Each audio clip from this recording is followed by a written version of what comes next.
Hey, welcome back to the channel. All right, it's time for War 4 of the Season 4 Loki up against TCN. And that is cool, but continuing the theme for the Season War, I'm only gonna make war videos if something cool, interesting, exciting, something we can learn from happens.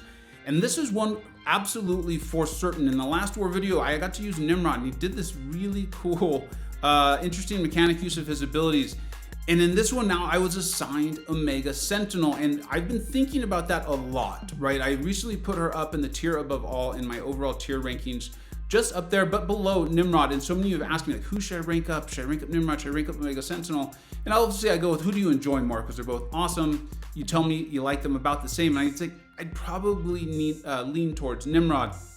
But we've got two fights here, and I think they're both going to show why I think ultimately Omega Sentinel is close, at least, to as important to your account in helping you efficiently clear content. Now, we're going up against this fight against Magneto, and here's why I think they often get compared, right? One, they're both tech, being Nimrod and Omega Sentinel, but also they can shut down mutants to varying degrees. One, I think Nimrod does shut down mutants, quote unquote, harder, but you're gonna see this here against Magneto, right?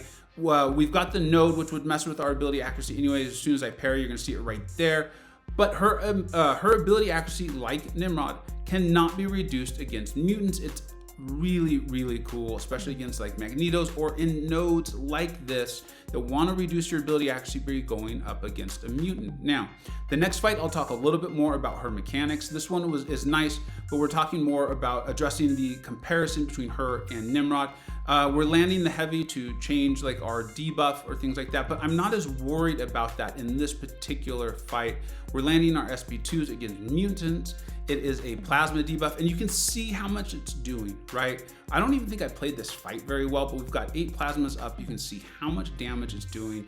We've got 7 that are lasting for a nice long time, and I think I'm just gonna hit on his block, yeah, and just finish him off. I mean, that fight went very, very quickly. 49 hits.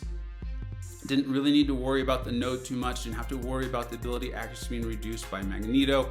Those are things I love about a champion, where they throw difficult challenges at you. The game throws challenges at you via the node, via the defender, what have you, and you have a champion who like just doesn't need to worry about it. It's less things to pay attention to, less things to keep your mind or your eye on. Now, this is the fight that to me really shows why I think she's so great. She's not as good of a mutant slayer as Nimrod is, but I think she's amazing elsewhere, especially as Mist becomes more and more part of this game. We're going up against this Miles Morales. We still have this under pressure node here, right? And then we have the Mystic Dispersion Global. So when our buffs fall off, he's gonna get that miss, or the falter is gonna come into play. So as a result, I'm going to use her pre-fight. I'm gonna make sure we get her tracking debuff up instantly. We're gonna get that off by the medium. You're gonna see me use it, and then I'm gonna wanna make sure I keep it up. Now, I found I had plenty of time to get my other debuffs up, which is great. It's helpful for stacking your damage and things like that. So we're gonna see that right here. So we're gonna parry, well, missed the first one, but there we go. Let's go in, medium. We've got the tracking debuff on now. I've now landed my heavy to switch debuff I will be landing. I've landed the cowardice, another heavy to change which debuff we're gonna be able to land. There we go. So we're gonna throw our SP2 with no concern for Miles' miss mechanic or the node.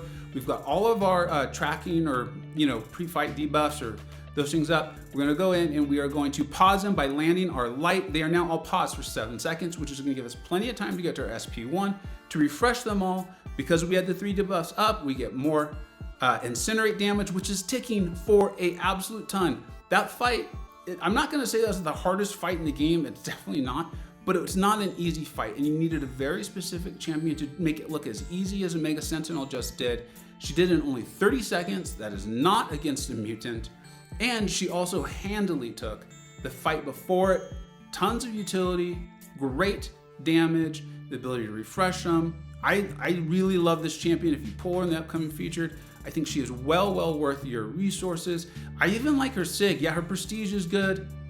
We're seeing a new prestige champion come out there with Valkyrie, but I still think she's worth it. And I've been talking with DLL about it, ironically, literally minutes before this.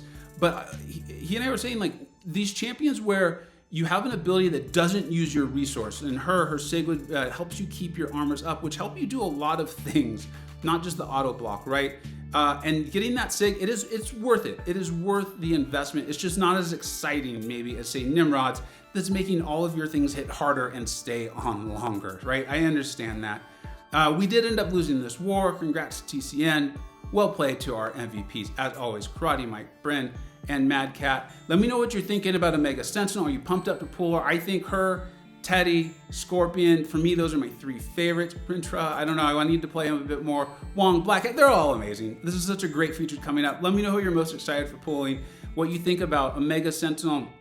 Not necessarily versus Nimrod, they're both awesome. You're not going to be able to convince me that neither of them is awesome. But do you think she deserves to be in that same tier as he does? Thank you so much for watching. Take care. I hope you either learned something, were entertained, or even better, a little bit of both. Don't forget to like, subscribe. Thanks so much for watching. Take care.